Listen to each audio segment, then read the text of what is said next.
ተመልሰናል ወደ ተመልካቾቻችን በሁለተኛነት የምናነሳው ጉዳይ የኢትዮጵያ ፖለቲካ የሐሳብ ልዩነቶችን በንግግር መፍታት ባለመለመዱ ወይም ደግሞ ልማድ ባለመሆኑ ምክንያት ከከፈልናቸው ዋጋዎች መካከል በታሪክ የማይረሳው የ2013 የጥቅምት 24 የሰሜን ዕዝ ጥቃት ነው። እንደዚሁም ደግሞ እሱን ተከትሎ የመጣው ጦርነት በታሪካችን ውስጥ ጥቁር ጠባሳ ጥሎ ያለፈ እንደሆነ ይታወቃል።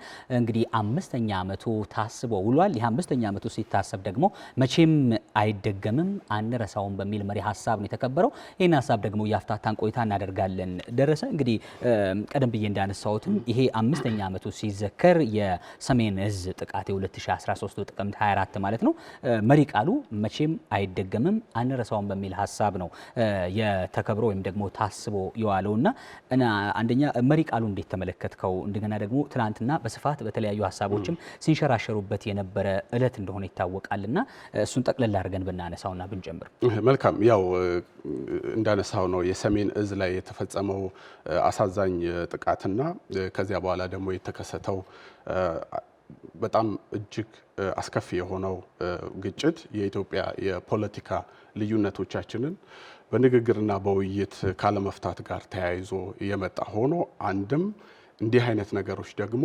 የዜጎችን ሕይወት ተቋማትንና እንደዚሁም ደግሞ ብሔራዊ የሆነ እምነትን ምን ያህል ሊሸረሽርና ሊያበላሽ እንደሚችል ማሳያ አድርገን ልናነሳው የምንችለው ጉዳይ ነው። መቼም አይደገምም አንረሳውም በሚል መሪ ቃል የሚታሰበው ይህ ዕለቱን ማሰብ ማስታወስ ብቻ ሳይሆን ኃላፊነትም ጭምር የምንወስድበት ነው የሚል እምነት ነው ያለኝ። ይሄም ሲባል እንግዲህ ኢትዮጵያውያን ልዩነቶቻቸውን አለመግባባቶቻቸውን በውይይት በንግግር እንደዚሁም በሕግ የበላይነት ከዛ ባለፈ ደግሞ የጋራ የሆኑ እሴቶቻችንን በመገንባት ረገድ ትልቅ ኃላፊነት የተቀበልንበት ነው የሚል ሐሳብ ነው ያለኝ። በዚህ ዙሪያ የኢፌዴሪ ጠቅላይ ሚኒስትር አብይ አህመድ ባለፈው የፓርላማ ቆይታቸው ላይ ስለ ትግራይ ክልል ተጠይቀው በሰጡት ምላሽና ማብራሪያ ላይ ያነሱትም ዋነኛው ቁልፍ ጉዳይ ኢትዮጵያ ውስጥ የፖለቲካ አለመረጋጋት የሚፈጥረው አንዱ ጉዳይ ልዩነቶችን በሰላማዊ መንገድ በንግግር የመፍታት ባህል በጣም ደካማ ስለሆነ ነው እና በዚህ አዙሪት ውስጥ ያሉ አካላት ንግግርን ማስቀደም እንዳለባቸው የገለጹበትን ሐሳብ ማንሳት እንችላለን ከዚህ ጋር ተያይዞ። ስለዚህ ወደፊት እንደዚህ አይነት ነገር እንዳይደገም ለመከላከል አለመግባባቶቻችን በንግግር በውይይት ባህል ለመግታት የውይይት ባህላችንን ማዳበር እጅግ በጣም አስፈላጊ መሆኑን መገንዘብ መቻል አለብን ብዬ አስባለሁ። በሁለተኛ ደረጃ በጣም ትኩረት ይሰጠዋል ብዬ ማስበው ይህንን ዕለት ስናስብ ጎን ለጎን የሕግ የበላይነትን ማስከበር ለመንግስት የተሰጠ ኃላፊነት ወይንም ስልጣን ብቻ መሆኑን ማወቅና መገንዘብ በጣም አስፈላጊ ነው። ያው በዓለም አቀፍ ሕግም በኢትዮጵያ ሕገ መንግስትም ተደንግጎ እንደምናገኘው የሕግ የበላይነትን ከማስከበር አኳያ ያልተሸራረፈ ሙሉ ስልጣን ያለው የፌዴራል መንግስቱ ወይንም የመንግስት የላይላዩ መዋቅር ሚናና ኃላፊነት መሆኑን መገንዘብ መቻል ይኖርብናል ማለት ነው። ስለዚህ የሰሜን ዕዝ ላይ የተሰነዘረው ጥቃት ይህንን መርህ የጣሰ ነው። የጣሰ ብቻ ሳይሆን ደግሞ የኢትዮጵያን ህገ መንግስታዊ ስርዓትም ደግሞ ለመናድ ለማፍረስ የተደረገ እንቅስቃሴ ነው እና እንዲህ አይነት ሁኔታዎች ደግሞ በተለይ ደግሞ ማንኛውም የፖለቲካ ቡድን ወይንም ደግሞ ወደፊት ግልጽ የሆነ ተጠያቂነት ሊመጣበት እንደሚችል አንድ ማሳያ ተደርጎ ሊወሰድ ይችላል። በተለይ እንደዚህ አይነት እንቅስቃሴ በሚያደርጉ አካላት ላይ ያው በሀገራችን ህጋዊ የሆነ የፖለቲካ ተሳትፎ ይፈቀዳል። የህግ የበላይነትን ባከበረ መልኩ በዚህ መንገድ መንቀሳቀስ በጣም አስፈላጊ ነው። ይህንን ማድረግ ስንችል ደግሞ አመጽ እና እንደዚህ በኃይል ፍላጎትን የማስፈጸም እንቅስቃሴ እየቀነሰ ይመጣል ወይንም ደግሞ ህጋዊ የሚመስለውን ባህሪውን እንደዚሁ ያጣል ማለት ነው። ስለዚህ ፖለቲካችን በብዙ መልኩ ዓላማውን እና ቦታውን ያገኛል የሚል እምነት ነው ያለኝ። ከዚሁ ጋር ተያይዞ በጣም ብናነሳው በጣም ጥሩ የሚሆነው ይህ የሰሜን ዕዝ ጥቃት ማሰቡ የመከላከያ ሰራዊታችንን እንደ ብሔራዊ ተቋም ለማጠናከር አንድ እድል የሚሰጥ ነው ብዬ አስባለሁ። ኢትዮጵያ የመከላከያ ሰራዊት እንደሚታወቀው ከማንኛውም የፖለቲካ ድርጅት ወይንም ደግሞ የፖለቲካ ተቋም ጋር ምንም አይነት ግንኙነት የሌለው የሁላችንም የኢትዮጵያውያን ጠባቂ መሆኑ ይታወቃልና ይህንን እንድንገነዘብ እንድናውቅም እድል የሚሰጥ ከመሆኑ ጋር ተያይዞ ይህንን በሰፊው ማንሳት እንችላለን። ሁሉም ኢትዮጵያውያን ደግሞ የሚያከብሩት እንደዚሁም ደግሞ በሁሉም ኢትዮጵያውያን ዘንድ ደግሞ የሚደገፍና የሚከበር መከላከያ ሰራዊት ደግሞ የሀገር ሉዓላዊነትን በማስጠበቅ ከዚህ ውጪ ደግሞ ለመረጋጋትም ለሰላማችንም መሰረት የመሆኑ ጉዳይ ምንም ጥያቄ ሊነሳበት የሚችል ጉዳይ አይደለም። ከዚህ ጋር ተያይዞ በጣም ባነሳው ደስ የሚለኝ ወደፊት እንዳይከሰት እንደዚህ አይነት ጉዳዮች ለመከላከል ካለፈው ጉዳይ ደግሞ መማር በጣም አስፈላጊ ነው የሚል እምነት አለኝ። የሰሜን ጥቃትን ስናስብ ክፍፍልን ስለማሰብ ሳይሆን መሆንም ያለበት የጋራ ጥበብ የጋራ ሀገረ መንግስት ግንባታ ሂደት ውስጥ የምናደርገውን ሚና የምናሳይበት መሆን እንዳለበት ይሰማኛል። መልካም ለይኩን እንግዲህ ደረሰ በደንብ አንስቶታል። በተለይ ደግሞ መሪ ቃሉንና አጠቃላይ አውዱን አንስቶታል። አንተ ብታነሳው ደስ የሚለኝ በተለይ ኢትዮጵያውያን ዛሬም እንግዲህ ልዩነቶችን ከጠመንጃ በመለስ የመፍታት ባህል አሁንም ዳብሯል ጎልብቷል ብለን የምንልበት ወቅትና ጊዜ ላይ አይደለንምና ከዛ አንጻር አሁንም ልዩነቶቻችንን ከጠመንጃ በመለስ እንዴት እንፍታቸው? በተለይ ደግሞ ቅድም ደረሰ ያነሳው ነገር አለ። በተለይ መንግስት ነው እዚህ ሀገር ላይ በህገ መንግስቱም ባለም አቀፍ ህግም በብቸኝነት ኃይልን መጠቀም ህጋዊ ማዕቀፍ ወይም ደግሞ ህጋዊ ስልጣን ያለው መንግስት ነውና እነዚህን ይሄንን የተሰጠውን ህጋዊ ስልጣን እንዴትስ ይጠቀሙ የሚለው ሁለቱን ነገሮች ሐሳብ ብትሰጥበት። ሁለት ነገር ነው ተነጣጥሎም የሚታየው እዚህ ጋር። የመጀመሪያው የሀገረ መንግስት ውቅሩ ፌዴራላዊ መንግስት ነው። ፌዴራላዊ መንግስት ክልሎች በህገ መንግስቱ መሰረት መብታቸውን ለፌዴራሉ መንግስት አሳልፈው የሚሰጡት በህገ መንግስታችን አንቀጽ 52 53 በተዘረዘሩት መሰረት ደግሞ የፌዴራል መንግስቱ የሚቆጣጠራቸው አሉ፣ የክልል መንግስታት የሚሰሯቸው መብቶቻቸው አሉ፣ የተደነገገ ነው። ስለዚህ ምናወራው በህገ መንግስት ዙሪያ ላይ ነው። ያም ሲጣስ ደግሞ ምናወራው የሆነ ነገር ተጣስ አይደለም፣ ህገ መንግስታዊ የሆነ ጉዳይ ተጣሰ ነው የምንለው።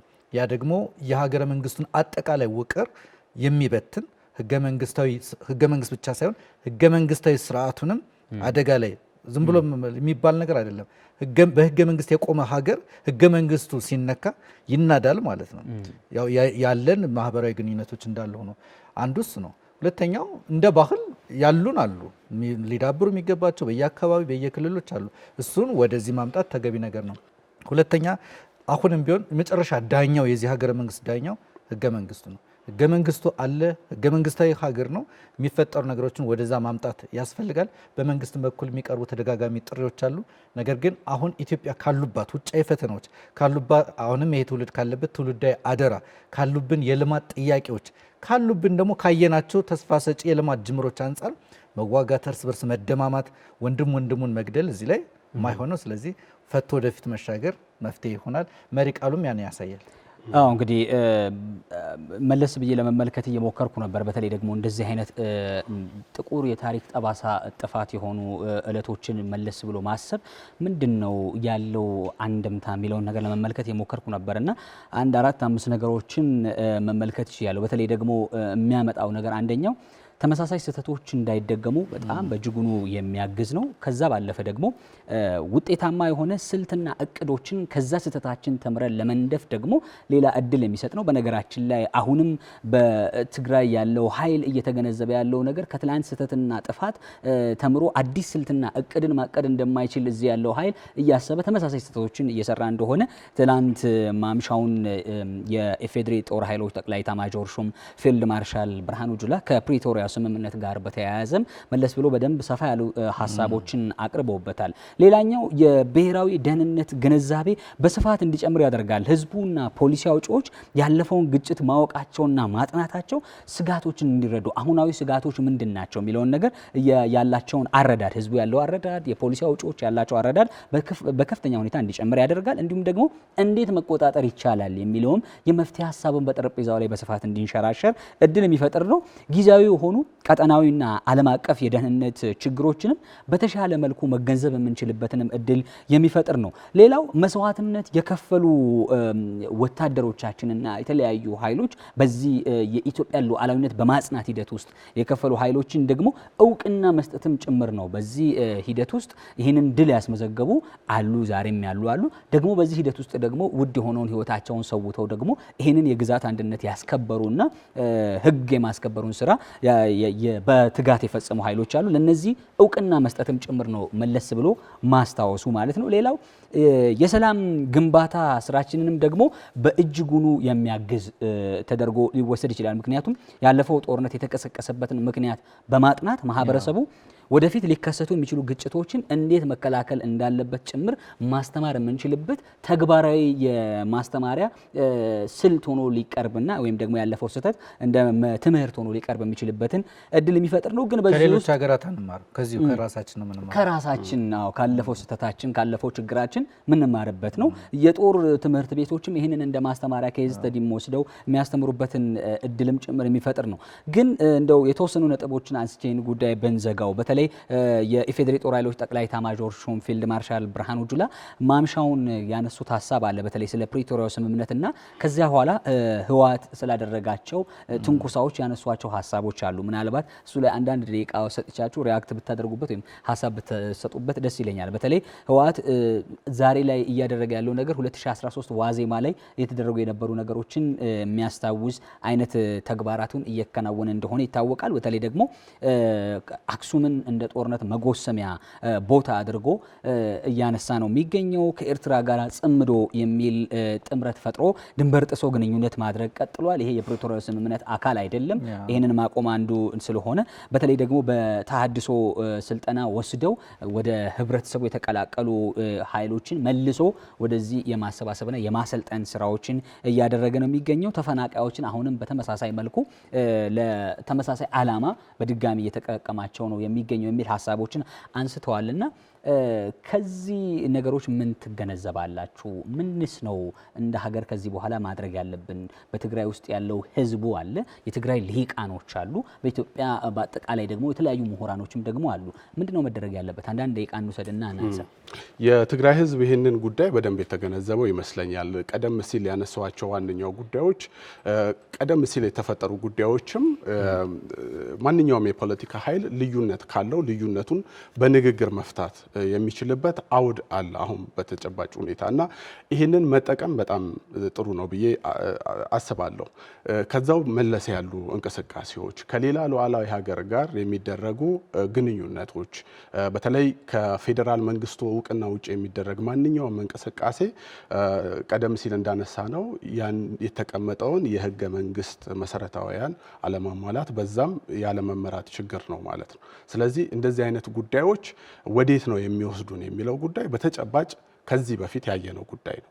ከሰሜን እዝ መጠቃት በኋላ የተፈጠረው ጦርነት ከዛ በኋላ የነበሩት ሁኔታዎች ስንመለከታቸው በአንድም በሌላም እንዲህ አይነት ጽንፍ የረገጠ እንቅስቃሴ እንደዚሁም ደግሞ የፖለቲካ ፍላጎትን በኃይል አሳካለሁ ብሎ የሚደረጉ እንቅስቃሴዎች መጨረሻቸው ግጭት ከመፍጠር የሰውን ህይወት ከመቅጠፍ ከዛው ውጪ ሀብት ላይ ውድመት ከማድረስ ያለፈ ምንም አይነት ጠቀሜታ የሌለው ጉዳይ መሆኑን ማወቅና መገንዘብ ያስፈልጋል። ካለፈው ደግሞ ተምረው በተለይ የህወሓት የፖለቲካ ኃይሎች ከዚህ ካለፈው ተምረው ዛሬም ልዩነቶቻቸውን በውይይት ፈተው ለክልሉ ልማት እና እንደዚሁም ብልጽግና ላይ ትኩረት ቢያደርጉ የተሻለ ነው የሚል እምነት አለ። በትግራይ ያለው እንደ አንድ የኢትዮጵያ ክፍል የፌዴራል መንግስቱ የተለያዩ ጥረቶችን እያደረገ ይገኛል። በዛ በኩል ያሉ ምላሾች ደስ የማይሉ ናቸው። አልፎ የፌዴራል መንግስቱን አደጋ ለመጋረጥ ጥረት እያደረገ ካለ አካል ጋር ጥምረት ፈጥሮ በዚህ ደረጃ መንቀሳቀስ ዋዜማው ከባድ ነው። አሁን እያየን ያለ ነው የሆኑ ዋዜማዎችን እያየን ነው። ወደ ዋናው ሀቅ ሲመጣ ነገር ከዚህ የከፋ ከሆነ ኃላፊነቱ የሚወስዱ አካላት እዛ አሉ። ግን አሁን ያለበት የኃይል አሰላለፍ ባለፉት ዓመታት እንደነበረው አይነት የሰሜኑ ጦርነት አይነት አይደለም። ብዙ የትግራይ ወገኖቻችን ከሌላው የኢትዮጵያ ክፍል ጋር ሆኖ ብዙ የፖለቲካ አማራጮች እያየን ነው። ፖለቲካ ፓርቲዎች ተመስርተው እያየን ነው። ሌሎች ብዙ አማራጭ የንግግር አማራጭ ይህ በትግራይ አካባቢ ላለፉት ዓመታት ብዙ በስፋት ያልታየ ጉዳይ ነው። ስለዚህ አማራጮችን እየተመለከተ ነው ህዝብ ደግሞ ከምናየው የፖለቲካ ትኩሳት የራቀ የሆነ የማስተዋል የማገናዘብ አቅም አለው። ስለዚህ እነዚህን አማራጮች በመጠቀም በፌዴራል መንግስቱ ከሌላው የኢትዮጵያ ወገኑ ጋር ተባብሮ ሰላም ቢያበርድ ነገር ቢበርድ ለሀገር ለአጠቃላይ ለጀመርነው ሁኔታ ይጠቅማል። ከዛ ውጭ ያለው ግን ደም ማፍሰስና ህይወት መገበር ካልሆነ በስተቀር ትርፋ ይታየኛል።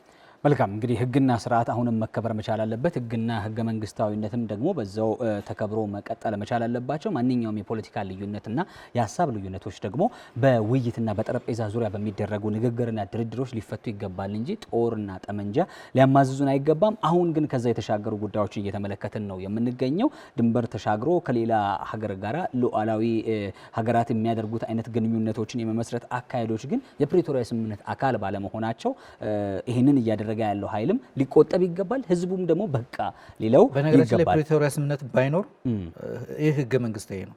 ስምምነቱን ባይኖር በአንድ ሉዓላዊ ግዛት ውስጥ ያለ ሀገር ከሌላ ጋር መገናኘቱ ከፕሪቶሪያም ባለፈ ድርብርብ እንትን ነው ወንጀል ነው የሚሆነው ነው በትክክል። ስለዚህ እነዚህን ጉዳዮች መለስ ብሎ ለማጤን ዛሬ ላይ ብዙ የታሪክ አስረጂ ነገሮች ስላሉ ህዝቡም የፖለቲካ ልሂቃኑም እንዲሁም ደግሞ የተለያዩ ምሁራንም በዚህ ጉዳይ ላይ ከህዝቡና እንደዚሁም ደግሞ ከህግ እውነተኛ ከሆኑ ከፍትህ ጎን ሊቆሙ ይገባል የሚለው ሀሳብ መነሳት መቻል ያለበት ይመስለኛል። ይህን ጉዳይ እዚህ ጋር ገታ እናድርገውና ወደ ሌላኛው ጉዳያችን እንሻገር። ውድ ተመልካቾቻችን እየተከታተላችሁ የምትገኙት ከፋና ሚዲያ ኮርፖሬሽን ፋና ቴሌቪዥን ወደ እናንተ እየደረሰ የሚገኘውን ሀሳብ ላይ የተሰኘውን ፕሮግራማችንን ነው። ሀሳብ ላይ ከአፍታ በኋላ ሲመለስ በመጨረሻው ከዓለም አቀፍ ጉዳዮች ወደሚመለከተው ጉዳይ ይሻገራል።